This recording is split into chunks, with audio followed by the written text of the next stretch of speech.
All right, ladies and gentlemen, welcome back to the channel. Unfortunately, not how a lot of us thought today was going to go as far as Toronto Raptor Nation goes, but it's okay, man. It is literally okay. I was live for the game. Thank you to everyone tuning in. And I thought it was funny, all these, non-Raps, non-Sixers fans kind of counting the Raps out of this series. And it's like, well, if you're drawing conclusions from the first game of a 7-game playoff series, you probably haven't watched too many playoff series because it's okay. Like, it is literally okay. Even as a reminder, the Toronto Raptors championship season, they were down 2-1 to Philly in the first round. Pascal was hurt for game 4, and they ended up winning, and they ended up winning the championship. So I'm not drawing too many conclusions from this game. I don't really think it's worth, getting riled up about it. I don't think it's worth, being sad or upset about. But, it definitely wasn't the way things wanted or were expected to go. I still have Raps in 6. Scotty Barnes has a sprained ankle. It was a very sloppy game all around, but I do want to make this note before we get into this video.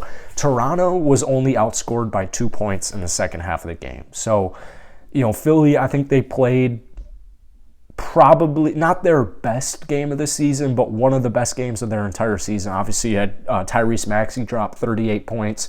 You had Tobias Harris drop 26. And if your third and fourth best scorers are scoring a combined, not great at math, 64 points, well, the opposing team's probably not going to win. I thought Embiid didn't really do that well outside of just like physically controlling the basketball game. Like 5 of 15 is not good by any means. But as far as getting offensive rebounds, as far as getting just rebounds in general, he ended with 18 or 15 rebounds.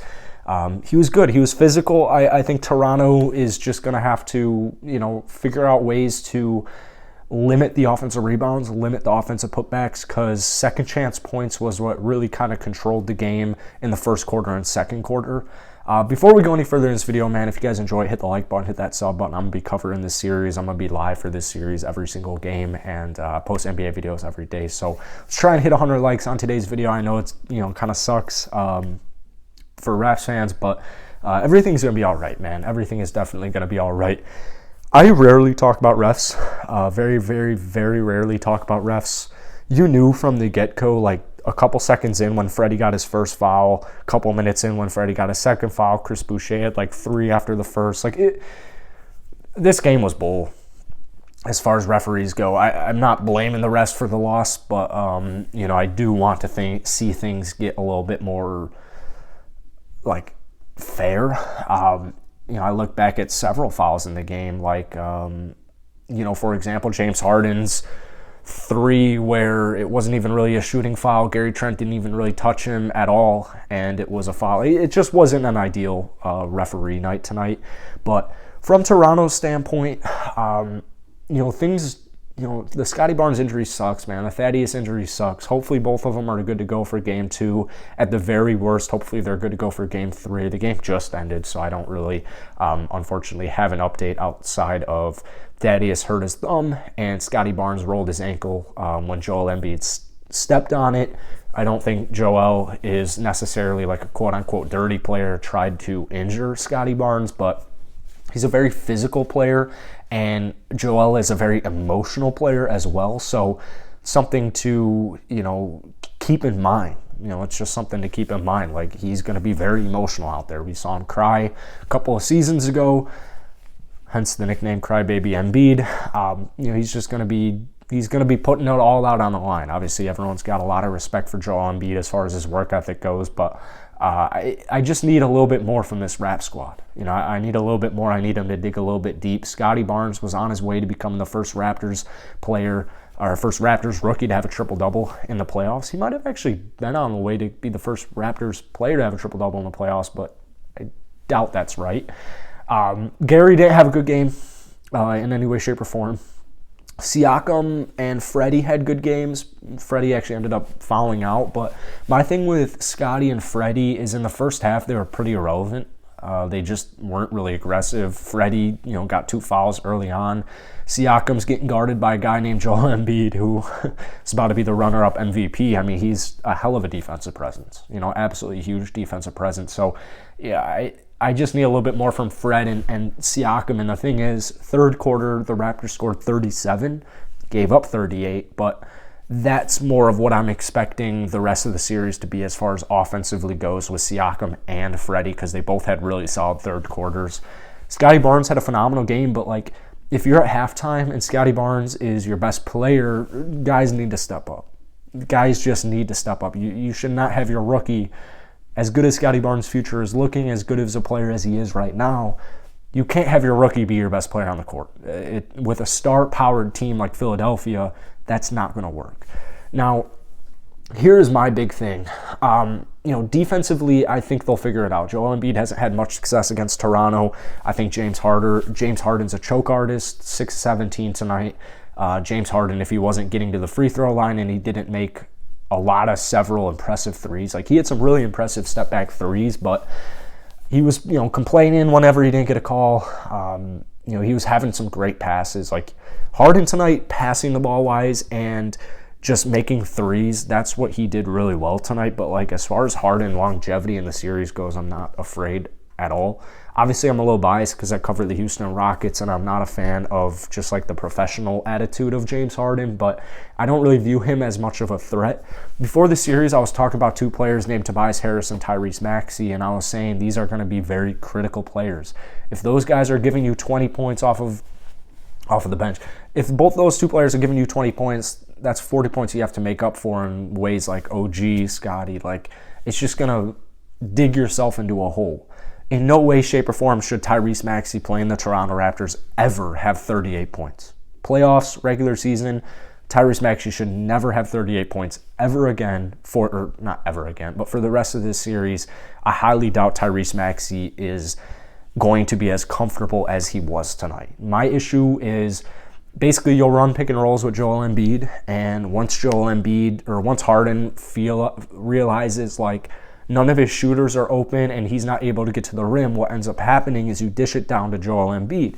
What the Raptors are going to do when Joel Embiid has the ball is, since you're so small, what you're going to do is you're going to double team, and your whole defense is actually going to collapse. Their whole defense collapsed tonight, and what that offers is the opportunity for guys like Tobias Harris and Tyrese Maxey to make open shots, as we saw with Maxey going 5 of 8 from downtown, and we saw with Tobias go 3 of 5 from downtown. Well, that's what happened early on in the game.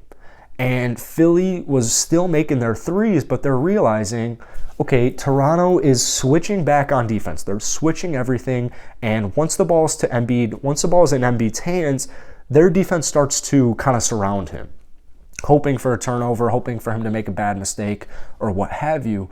Well, what ends up happening is you kick it out to Tyrese, you kick it out to Tobias. What's going to happen? Well, Toronto is going to try everything to contest a shot. So as we saw all season, they're going to jump. So if you know for a fact pretty much whoever is trying to get back on defense to contest your shot, there's a 99% chance they're going to jump, pump fake. And what that ends up happening is now you have a 5-on-4 and you have a guy like Tyrese Maxey or you have a guy like Tobias Harris getting downhill with James Harden out there and Joel Embiid out there. Things just are not going to be pretty. So Toronto, in my opinion, they have a lot of defensive things they need to fix. Offensively, I still wasn't really impressed. I think I need a little bit more from the bench. The thing is, Precious Chris, they had fine games off the bench. Thaddeus, really hoping he gets healthy, man. It's not looking like Nick Nurse is going to look into the guard depth with Malachi or Armani Brooks, which is confusing. But it is what it is, man. We'll see. Nick Nurse is going to make adjustments. Keep in mind, LeBron James always loses the first game of the playoffs. I know we don't want to talk about LeBron James, but it's always like a feeler game, man. If you're drawing conclusions and you're thinking, all right, Toronto's definitely losing this series because of the way the first game went, or if you're thinking Philly's definitely winning the NBA Finals because of the first game, well, that's not really how it works. And hopefully, Raps fans, look at Minnesota. Minnesota upset the red-hot Memphis Grizzlies tonight. It's just the first game, dude. It's just the first game. You make adjustments. You figure it out. I would imagine everyone on the Raptors hopefully is pissed off right now by the way they played, by the way their defense looked, by the way their offense looked, by the way the refs handled the game. I hope they're just genuinely pissed off and they come ready to go in the next game. Like, they dug themselves in a grave, man. You're down 18 points at halftime against a team that your star players, James Harden, 6 of 17, Joel Embiid, 5 of 15, like, those aren't even the vocal points offensively for the opposing team. Like, it just never was good at any point in this game. Third quarter was great.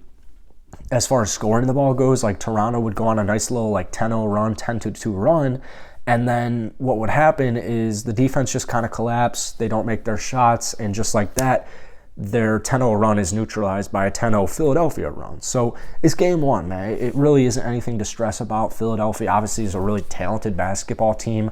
I just think, like, outside of their top 4 players offensively, like Danny Green, I don't view him as a threat whatsoever.